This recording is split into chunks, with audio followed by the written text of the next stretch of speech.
rumah. Sekarang mari kita bersama-sama memperhatikan firman Tuhan dan merenungkannya bersama-sama, sehingga kita akan mendapatkan berkat dari Tuhan yang luar biasa. Mari kita doa. Bapa kami yang bertahta di kerajaan surga yang mulia, sekarang saatnya kami mendengarkan firman-Mu. Kiranya Tuhan melingkupi hati kami dengan Roh-Mu yang kudus, sehingga kami mampu menyimak apa yang Tuhan firmankan untuk kami secara pribadi, sehingga kami akan mendapatkan berkat dari Tuhan berkaitan dengan hal-hal yang Tuhan firmankan itu. Dalam nama Tuhan Yesus kami berdoa dan mengucap syukur. Amin. Bapak Ibu sekalian, malam ini kita akan belajar bersama berkaitan dengan Efesus pasal 4 ayat 1. Keserupaan dalam keluarga. Ini saya gunakan sebagai judulnya, dan mungkin di dalam kehidupan Bapak-bapak pernah tiba-tiba disapa orang yang tahu-tahu langsung, Bapak saudaranya si A ya, atau Ibu saudaranya si A ya. Dan ketika kita jawab ya, mereka menjelaskan pantes karena memang saya melihat beberapa hal yang mirip. Nah, sekarang mari kita teropong keluarga pendeta kita. Kan jadwalnya ada dua. Siapa yang mirip pendeta? Ada nggak kemiripannya dengan pendeta? Kalau saya melihat dua-duanya mirip dari sisi yang lain. Mas Alel dari sisi wajah ada miripnya dengan pendeta. Tetapi dari sisi sifat, Mas Aaron yang menurut saya lebih juga mempunyai juga kemiripan dengan pendeta. Nah, kalau di keluarga saya banyak yang katanya mengatakan ada beberapa cucu saya yang mirip dengan saya. Itu satu hal yang aneh menurut saya, karena saya sendiri nggak pernah merasa bahwa mereka mirip dengan saya. Apa yang membuat Mas Aaron, Mas Alel kita bilang mirip pendeta? Atau Renata, atau Melody, atau siapa mirip dengan saya? Karena rupanya ada satu hal yang menghubungkan mereka ini, kedua pihak ini, anak dengan ayah, yaitu adanya DNA. Ini ilmu kedokteran yang tahu. Dan saya kurang paham mengenai ilmu hayat, tetapi itulah benang merah yang menghubungkan antara sifat ayah dengan anak-anaknya yang disebut dengan DNA. Nah, di samping keluarga yang biologis seperti ini, ada lagi keluarga yang disebut sebagai keluarga rohani, yaitu keluarga Allah. Tentunya kita, anak-anaknya yang disebut sebagai anak-anak Tuhan, juga seharusnya memiliki DNA yang sama dengan DNA rohani Bapa. DNA rohani Bapa ini akan bisa membentuk, merenovasi, dan mengarahkan kehidupan anak-anaknya ini yang benar-benar percaya kepadanya, yang percaya beriman kepada Yesus Kristus. Dengan demikian akan ada keserupaan antara anak-anak Allah ini dengan Bapaknya. Orang-orang yang percaya kepada Yesus Kristus sebagai Tuhan dan Juru Selamat ini dengan Allah Bapa. Logika manusianya seperti itu. Dan mulai malam ini, dan dan 3 renungan saya ke depan, jadi 3 bulan ke depan, kita akan belajar bersama apa yang diajarkan oleh Paulus sebagai kepada kita, supaya kita tahu harusnya seperti apa sih orang Kristen sejati itu. Dan pada saat kita harus paham, mari kita pelajari sekarang.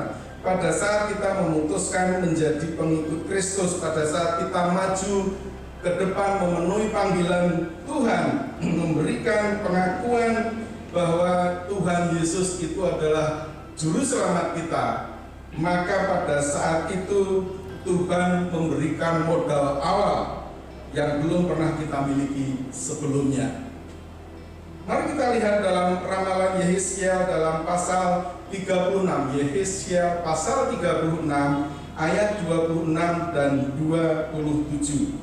Dalam ayat ini karya penyelamatan Tuhan Yesus dituliskan dengan kata-kata yang menurut saya luar biasa. Saya juga baru membacanya ketika saya menyiapkan renungan ini. Mari kita bisa baca bersama-sama kalau Bapak Ibu sudah mendapatkan, tapi kalau belum, dengarkan apa yang saya bacakan dari Yehezkiel pasal 36 ayat 26 dan 27. Ketika Yesus kita mengaku Yesus sebagai juru selamat, maka ini yang akan terjadi. Kamu akan kuberikan hati yang baru dan roh yang baru di dalam batinmu, dan aku akan menjauhkan dari tubuhmu hati yang keras dan kuberikan kepadamu hati yang taat. Rohku akan kuberikan diam di dalam batinmu, dan aku akan membuatmu kamu hidup menurut segala ketetapanku dan tetap berpegang pada peraturan-peraturanku dan melakukannya. Dua ayat yang menurut saya sangat harusnya sangat kuat dan sangat mengilhami kita begitu kita mengaku percaya kepada Tuhan Yesus sebagai juru selamat. Ini perlu diperhatikan khususnya bagi orang-orang yang sedang mengikuti kursus orang Kristen baru. Saya dengar ada 5 ya pendeta yang sekarang sedang mempersiapkan diri untuk itu. Dan dengan demikian, maka apa yang dikatakan oleh Tuhan Yesus itulah yang kita kenal selama ini sebagai suatu hal yang yang baru, sebutan baru bagi orang Kristen, yaitu lahir baru. Dalam Yohanes pasal 3 ayat 7, Yesus berkata, "Janganlah engkau heran, karena aku berkata kepadamu, kamu harus dilahirkan kembali." Ini ketika Yesus bertemu dengan Nikodemus. Yang ingin saya sampaikan di sini adalah dengan pengakuan kita sebagai pengakuan kita kepada Tuhan bahwa Yesus adalah Tuhan dan Juru Selamat, maka kita diberi hati yang baru sehingga kita disebut sebagai lahir kembali. Dan dengan demikian seharusnya sejak orang menjadi orang Kristen terjadi perubahan hidup dalam hidupnya dari cara hidup yang lama kepada hidup yang baru. Ada pergeseran dari hidup untuk daging menjadi hidup bagi Kristus dan kerajaannya. Dari apa yang saya sebutkan ini, Bapak-bapak bisa menilai diri sendiri. Sejak mengaku Tuhan Yesus sebagai Juru Selamat sampai sekarang, tingkat perubahannya sudah seperti apa? Yang pertama, perubahan yang perlu terjadi adalah tutur kata. Tutur kata harus diubahkan. Adakah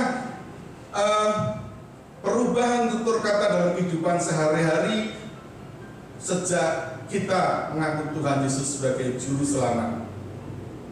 Dorongan hati yang menuju sifat egois, menonjolkan diri, memburu kepuasan diri dirombak. Nah, sampai sekarang, sekian tahun setelah kita mengaku Tuhan Yesus sebagai Juru Selamat, ada nggak perubahan berkaitan dengan hal itu?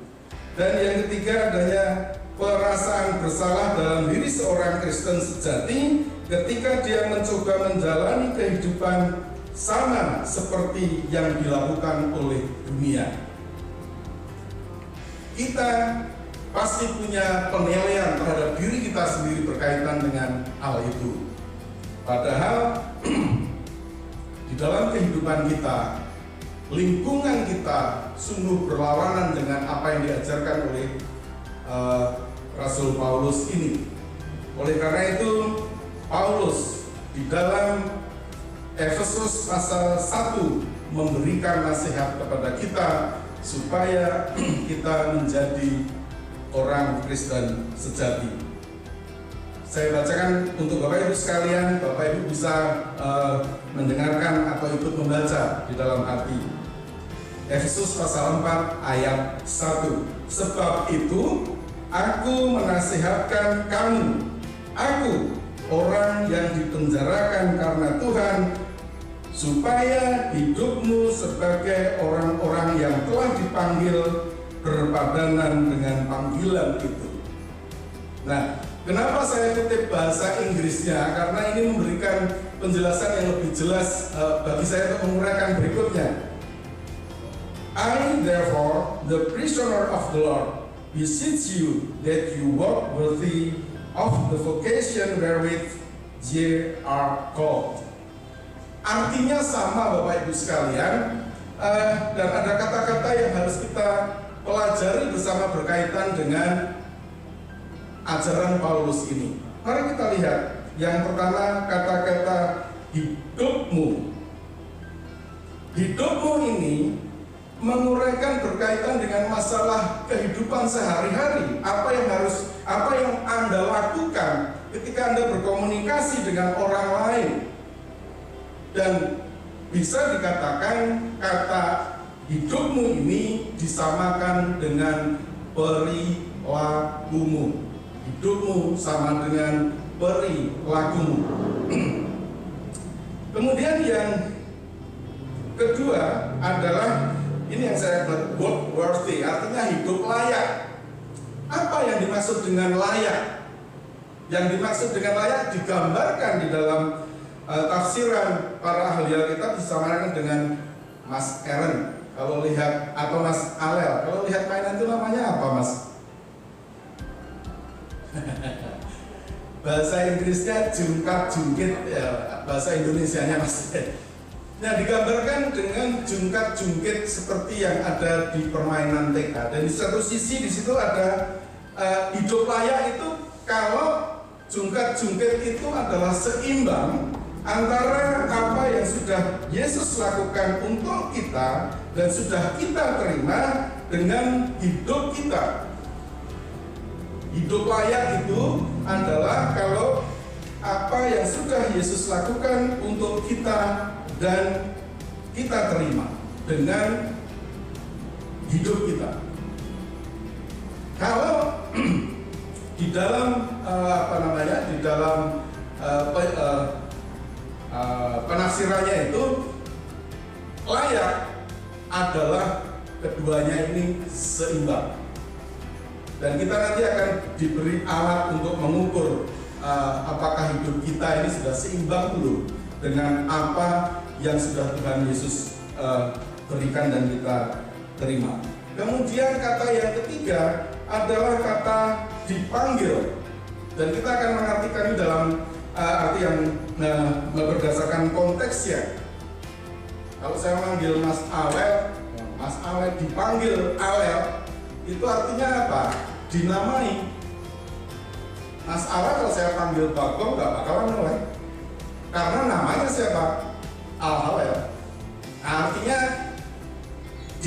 dipanggil itu dinamai.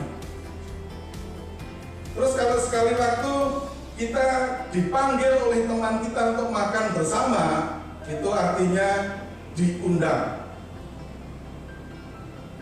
Jadi arti yang kedua, dipanggil itu diundang, sesuai dengan konteks kalimatnya. Dan yang ketiga, kalau atasan saya memanggil saya untuk pergi ke Surabaya melaksanakan tugas, berarti saya ditugasi. Dan konteks yang ketiga inilah yang artinya kita ambil dari ayat yang Efesus pasal 4 ayat 1 tadi. Jadi jika Jika kita semua percaya kepada Tuhan sepenuhnya, maka inilah yang harus kita lakukan. Maksudnya melaksanakan nasihat Paulus tadi, berperilakulah dengan layak sesuai dengan tugas yang telah kita terima. Jadi ayat 1 pasal 4 Efesus tadi memberikan pelajaran kepada kita bahwa kita harus berperilaku dengan layak sesuai dengan tugas yang telah kita terima. Sebagai orang Kristen, Tuhan adalah, bahasa saya, bos kita, dan Dia memanggil kita untuk melakukan suatu tugas. Tetapi Dia juga memberi kita petunjuk tentang cara berperilaku sebagai orang Kristen sejati. Sehingga kalau itu kita laksanakan dengan baik, maka Tuhan atau Dia akan semakin bertambah dan kita akan semakin berkurang. Dalam arti bahwa di dalam timbangan kan tadi bobotnya adalah Tuhan akan semakin berat dan kita akan semakin ringan. Tuhan akan semakin menonjol dan saya akan semakin hilang. Kalau kita berperilaku layak, itu yang dimaksud dengan Efesus pasal 4 ayat 1. Dan sebagai tadi saya katakan ada katakanlah cermin yang harus kita gunakan sebagai alat menguji diri kita sendiri. Selama kita belajar bagaimana menjadi orang Kristen sejati itu untuk 3 renungan ke depan. Ini renungannya berseri ceritanya. Serinya tadi judulnya berubah dari dalam keluar. Ini baru sesi pertama dari 4 sesi yang akan kita dengarkan bersama-sama. Mari kita lihat 2 Korintus pasal 13 ayat 5. Ini ayat harus kita gunakan sebagai cermin, dalam arti setiap kita mendengar ajaran Tuhan melalui Paulus, kita akan melihat, ujilah dirimu sendiri, apakah kamu tetap tegak di dalam iman, selidikilah dirimu, apakah kamu tidak yakin akan dirimu bahwa Kristus Yesus ada di dalam diri kamu, sebab jika tidak demikian, kamu tidak tahan uji. Artinya di dalam 3 pertemuan berikutnya, kita akan belajar beberapa hal yang harus kita lakukan supaya kita bisa menjadi orang Kristen sejati. Dan Paulus menggunakan Efesus pasal 4 ini untuk mengajarkan itu kepada kita. Dan ujungnya nanti, dengan demikian kita akan semua akan datang ke tempat di mana hidup kita akan memiliki sifat seperti sifat Yesus, mempunyai keserupaan dengan sifat Yesus setelah kita belajar Efesus pasal 4 ini. Sehingga apa yang saya analogikan tadi, bahwa di dalam keluarga Allah, anak-anak Allah harus memiliki sifat atau memiliki keserupaan sifat dengan sifat-sifat Allah Bapa. Sehingga perubahan dari dalam diri kita menjadi keluar, menjadi perilaku kita akan berubah setelah kita mempercayai, mengaku percaya bahwa Yesus adalah Tuhan dan Juru Selamat kita. Amin. Mari kita berdoa. Bapa kami yang bertahta di kerajaan surga yang mulia, terima kasih atas firman-Mu pada malam hari ini yang mengajarkan kami untuk mempersiapkan diri menjadi orang Kristen yang sejati. Untuk kami yang sedang belajar menjadi orang Kristen baru, biarlah ini menjadi bekal kami untuk dapat menjadi modal kami untuk berangkat menjadi anak-anak-Mu sesuai dengan kehendak-Mu. Dan bagi kami, anak-anak-Mu yang sudah lama mengakui-Mu sebagai Tuhan dan Juru Selamat kami, biarlah kami dapat menilai diri kami kembali. Apakah kami sudah hidup layak sesuai dengan panggilan yang sudah kami terima? Dalam nama Tuhan Yesus saya berdoa dan mengucap syukur. Amin.